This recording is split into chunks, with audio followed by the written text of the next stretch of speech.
ஐயா, நீர் என் வீட்டிற்குள் அடியெடுத்து வைக்க நான் தகுதியற்றவன்.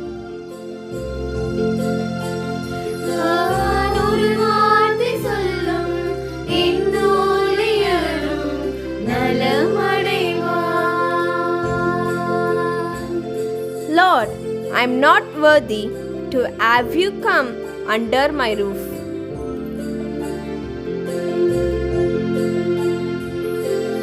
Lord, oh Lord, speak the word, my servant be healed. Lord, oh Lord, speak the word, my servant be healed.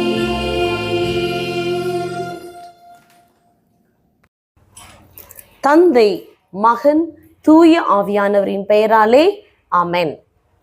Praise the Lord Jesus Christ.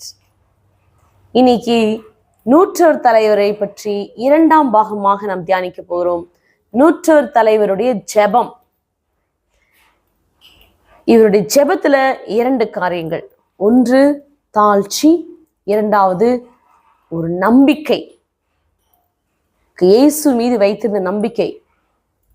9வது வசனத்தில் இப்படி நாம் படிக்கிறோம். இவற்றை கேட்ட இயேசு அவரை குறித்து வியப்புற்றார். தம்மை பின்தொடரும் மக்கள் கூட்டத்தினரை திரும்பி பார்த்து, இஸ்ராயலிடத்திலும் இத்தகைய நம்பிக்கையை நான் கண்டதில்லை என உங்களுக்கு சொல்கிறேன் என்று சான்று பகரார். நேற்று தினத்தை நம்ம பார்த்தோம், மூப்பர்கள் சான்று பகிறது. இங்க இயேசு தாமே தன்னுடைய வாயால என்ன சொல்றாரு?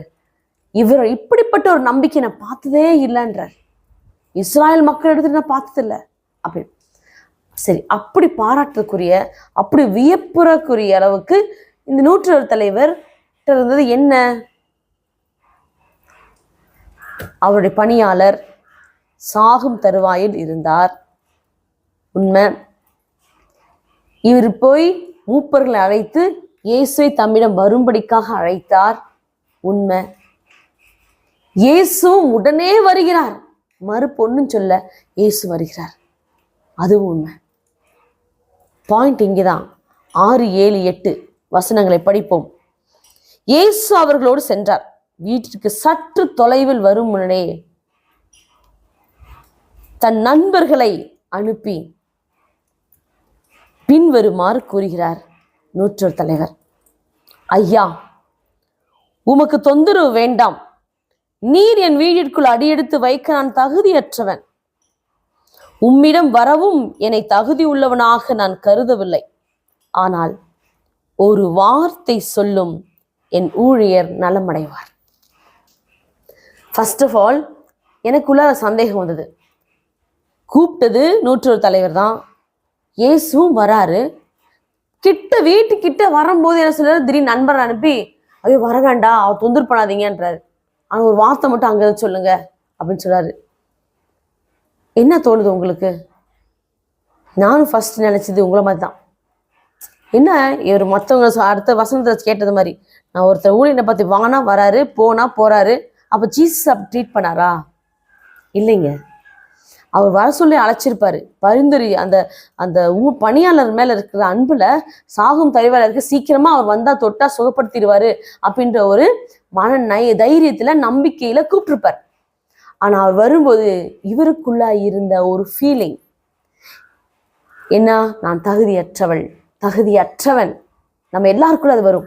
நம்ம இயேசுவிடம் நெருங்கி செல்ல, இல்லை இயேசு நம்மோடு உறவுக்குள்ள வரும்போதுதான் நான் என்னுடைய பலவீனங்களை இன்னும் அதிகமாய் உணர்வேன்.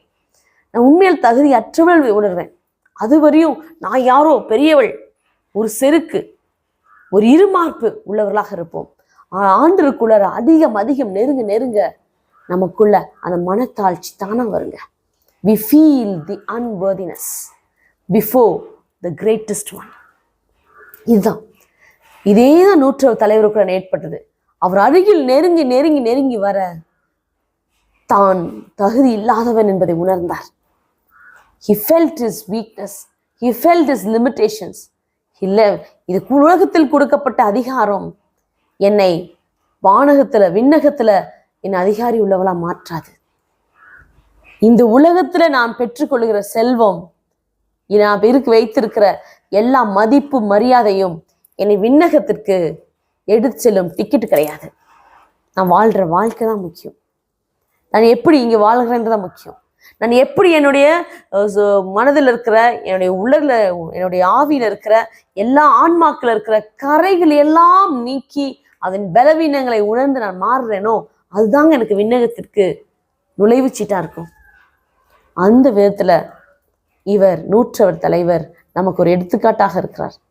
தாழ்ந்து பணிந்து, நான் உங்கள்கிட்ட வர்றது கூட எனக்கு தகுதி இல்லை, அதனாலதான் யார் செய்யறாரு, என்ன செய்யறாரு, ஃபர்ஸ்ட் மூப்பர்கள் அனுப்புறாரு. இப்ப யார் அனுப்புறாரு, நான் நேரடி சந்திச்சு நேரடி பேசக்கூட எனக்கு தகுதி இல்லை, அதனால என் நண்பர்களை அனுப்புறேன். நண்பர்களை அனுப்புறார்.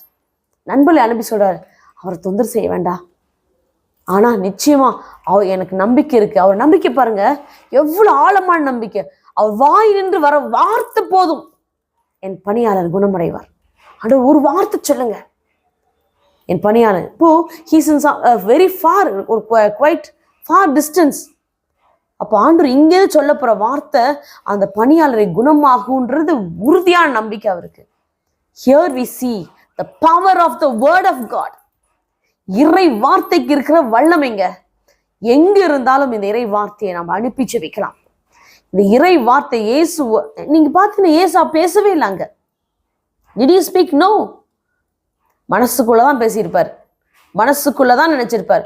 வேற இடத்துல எல்லாம் பார்த்தோம்னா சொல்லுவாங்க, உன் நம்பிக்கை உன்னை குணமாக்கிட்டுன்னு சொல்றாரு இல்லையா? இவன் யாயிற்று சொல்றாரு, போ, அந்த சிறுமி சாகவில்லை, அவர் உயிரோடு இருக்கிறான்னு சொல்றாரு. போனார், தலித்தா கூம் என்றார்.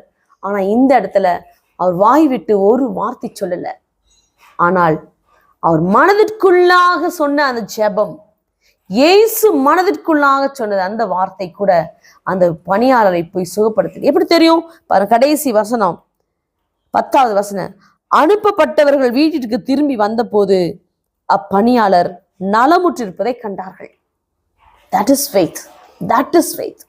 அதுதாங்க ஜீசஸையே ஜீசஸையே வியப்புக்குள்ளாக்கியதுன்னா பாருங்களேன். இயேசுவே அப்படியே திகைச்சு போயிட்டார். அதுவே மற்ற இடத்துல நம்ம பார்க்கிறோம், மக்கள் திகைத்து போனார்கள், மலைத்து போனார்கள் பார்க்கிறோம். ஆனா இந்த இடத்துல இந்த நூற்றவர் தலைவருடைய நம்பிக்கை, தாழ்ச்சியுள்ள ஜெபம், திகைச்சு போயிட்டார். அதுவே மற்ற இடத்துல நம்ம பார்க்கிறோம், மக்கள் திகைத்து போனார்கள், மலைத்து போனார்கள் பார்க்கிறோம். ஆனா இந்த இடத்துல இந்த நூற்றவர் தலைவருடைய நம்பிக்கை, தாழ்ச்சியுள்ள ஜெபம், இறை வார்த்தையின் வல்லமை எல்லாவற்றையும் உணர்ந்தவர்களாய் இப்பொழுது நாம் ஜெபிப்போம். அன்புள்ள இயேசுவே, உம் வாய் நின்று வருகிற ஒவ்வொரு வார்த்தையும் உயிர் உள்ளது, இரு பக்கமும் கருக்கு வாய்ந்த எந்த வாளினும் கூர்மையானதை உணர்ந்து நாங்கள் ஜெபிக்கிறோம். அன்று நூற்றவர் தலைவருக்கு இருந்த அந்த தாழ்ச்சி, அந்த நம்பிக்கை, அசைக்க முடியாத ஒரு நம்பிக்கை அன்று வார்த்தையில் இருந்தது. ஒரு சொல் சொன்னால் போதும், அந்த சொல் என் பணியாளரை குணமாக்கும் என்ற அந்த உறுதியான நம்பிக்கையை எங்களுக்கும் தாரும் ஆண்டவரே. பல நேரங்கள்ல நாங்கள் சோர்ந்து போய்விடுகிறோம். இறை வார்த்தையில் எங்களை திடப்படுத்தி, எங்களை பலப்படுத்தி, எங்களை வழி நடத்தும். அன்பு தெய்வத்தாயே, எங்களுக்காக பரிந்து பேசும். அனைத்து வானதூதர்களே, புனிதர்களே, முக்கியமாக புனித யோசேப்பே, எங்களுக்காய் பரிந்து பேசும். Amen. God bless you. Thank you, Jesus. Ave Maria, Ave Maria. Like பண்ணுங்க, சப்ஸ்கிரைப் பண்ணுங்க, ஷேர் பண்ணுங்க. பீஸ்.